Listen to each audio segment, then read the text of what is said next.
po do të pyes shkurt dua. Ju përmendet janë reforma europianizuese.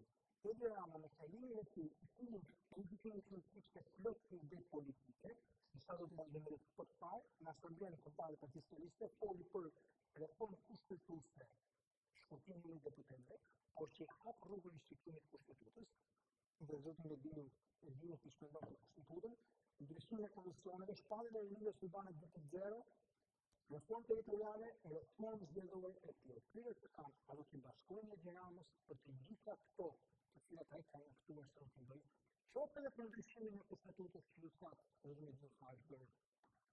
Me para njëru mendoj që opozita duhet patjetër të jetë pjesë çdo procesi.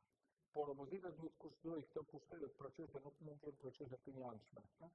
Dhe nuk duhet bëj gabimin që ka bërë më parë. Shqipëria ka nevojë për një ndryshim kushtetues të qartë për të kthyer në republikë parlamentare për të hequr nga duart e Republikës Kryeministore.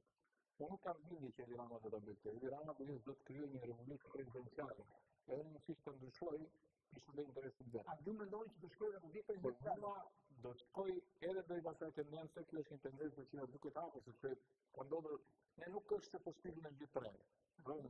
Është në të njëjtin playbook që kanë bërë të tjerë para ti, dakor? Po ke revuçimin në Serbi, po ke domun shumë ka duhet, dhe janë marrëdhënie cilat janë të bukshme. Për shkuar pasaj tek ato që ka ty. Për vendimin tim po, ka nevojë, por ka nevojë për të gjykuar se kush është reforma dhe për të shpikur ata vizën që kanë shkatruar në temel edhe pushtetin lokal, siç po ndodh sot, edhe për shkatruar dhe pushtetin parlamentar, siç ka ndodhur në reformën zgjedhore.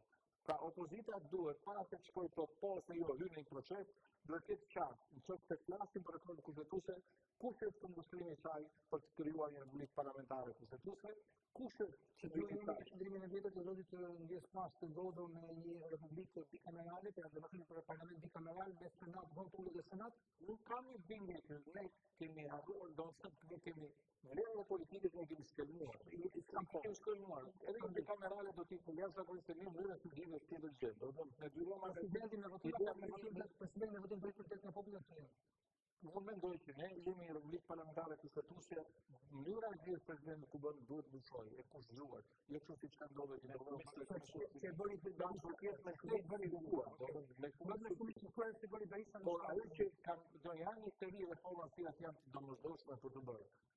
O jemi një republikë parlamentare kushtetuese, ose do të jemi një republikë prezidenciale, ose nuk e di se prezidenciale, por duhet të jemi një monarki.